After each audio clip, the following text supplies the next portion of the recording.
you're helping control the way the story comes out. So, just sort of beginning in every thought, or ending the interview with, okay, and the most important point to remember here is, the real issue, to sum it up. And really your readers should probably remember X. This is sort of a cue to the reporter, whomever it is you're speaking to, that this is the most important information that I need to glean from this conversation. Whether they follow it or not is their problem. Interview do not. Do not be defensive or patronizing. Never say no comment. Do not use phrases that can be twisted or misinterpreted. Easier said than done sometimes. And never make a promise or never guarantee. I guarantee that next year the industry is going to do whatever. It'll be huge. Yeah, right. There's a lot of interview do nots that we see on a daily basis in our, political scene. Answer a question you don't know the answer to. We've talked about that. Answer a question that makes you uncomfortable. Don't use a lot of cliches, ahs, likes, long, wordy answers that are off topic. Don't be overly paranoid about a reporter's intention. We find that a lot for some reason, that people are really nervous to speak to reporters they think they're looking for. That's generally not the case. A lot of times that happens when a reporter starts asking a ton of questions that you think should be obvious, right? But again, that's usually because they are uneducated about the topic. So they are starting from A and you have to take them to Z. They have not brought themselves up to LMNOP, right? Like, they are busy, they are understaffed, they are underpaid, they are working long hours. So they are really relying on you to educate them from beginning to end on this topic. So a lot of times we see people when they're in an interview, they're like, why didn't they know that I'm the owner of this establishment? Or why didn't they know that I have this many different types of wine? It's because they're busy, and they're not looking to try to get you in a gotcha moment. They are literally just looking for you to educate them. Mm-hmm. The next one may not apply entirely to your industry. We tell our clients not to mention the competition unless necessary. You guys work in a very collaborative industry where there's, I think, it's like the, rising ships concept. So I think talking about other wineries in the region that are doing something really well, I think, is actually a fine thing to do. Do not use any negative memory words associated with your brand. Yeah, just, as soon as you put something out there that's negative, can get kind of latched onto. So again, just trying to maintain positive memory words.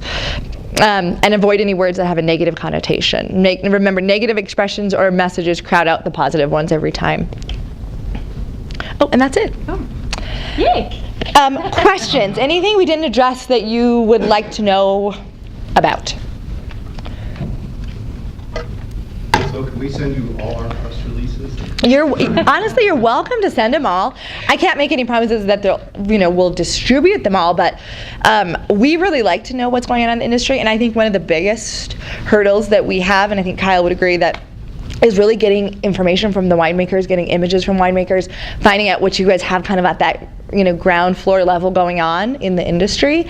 And I can't tell you how many times, how many queries we get inbound from media across the country looking for various interesting story ideas. And the more we have in our arsenal to call upon and say, oh, you know what, I did see a press release from, so-and-so winery who does have a biodynamic, farming methods, or an organic wine, or has, a wine perfect for your next baby shower, whatever it is.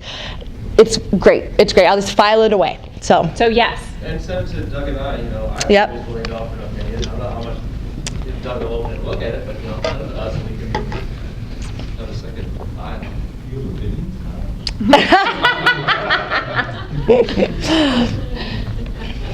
And also, don't have facts, John.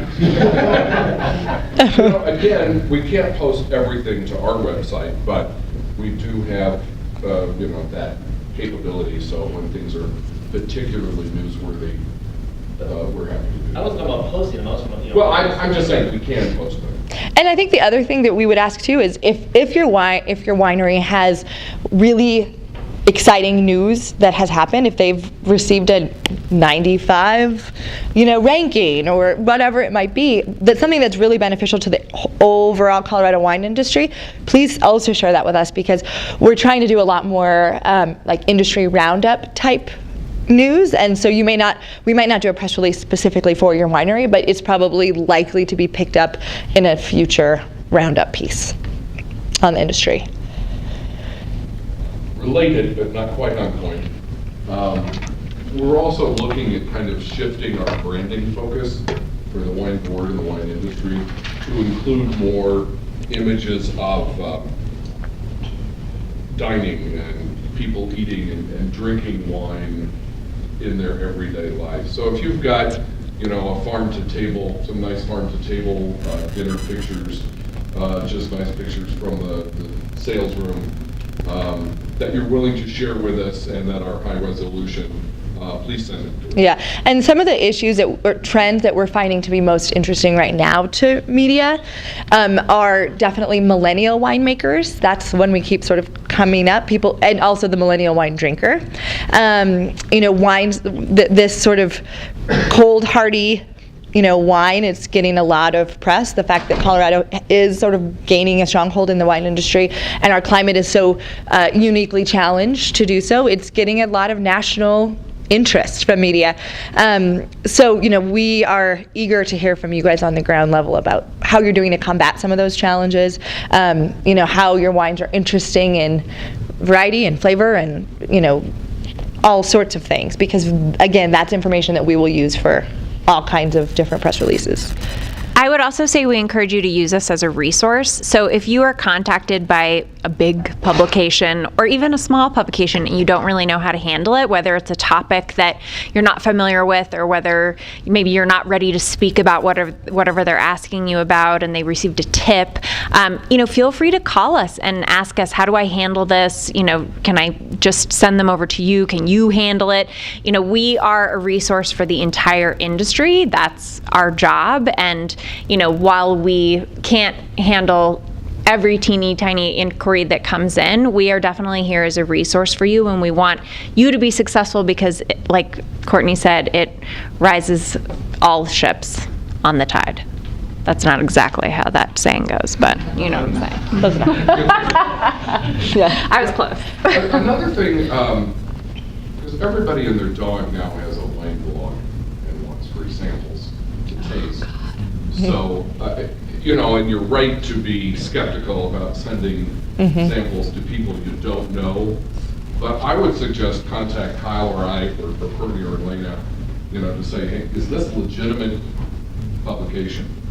Chances are we don't know them either, and it's always a risk. But you never know whether it's going to pay off or not. So, but I do, yes, be skeptical. You don't have a lot of wine to give away.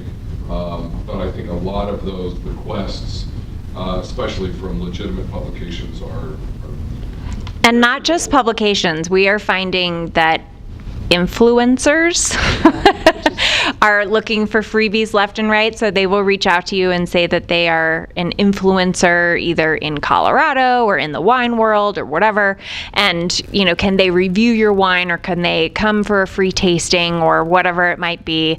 Make sure you do your research on those, because a lot of times you'll find they're an influencer with like 250 followers. Like, is that really worth your time? And what we have sort of ended up doing is establishing for a lot of our clients like a bare minimum. So if you're an influencer, that means you need to have 5,000 followers, 10,000 followers, whatever it might be. Set that for yourself, but make sure that you're not, dwindling your stock, sending freebies to everybody that asks for it, because that's the game now with influencers. I think that your time would be better spent sending your samples to Wine Spectator, Wine Enthusiast, Food and Wine, and we have, Kyle has that information available. We have that information available, because the social media world is a very, very, very cluttered place, and it can certainly benefit your business to reach, a lot of influencers, but it can also be a black hole. Yeah. One of the scams that a recent media guest alerted us to is that list of 200 influencers could well be 200 other influencers.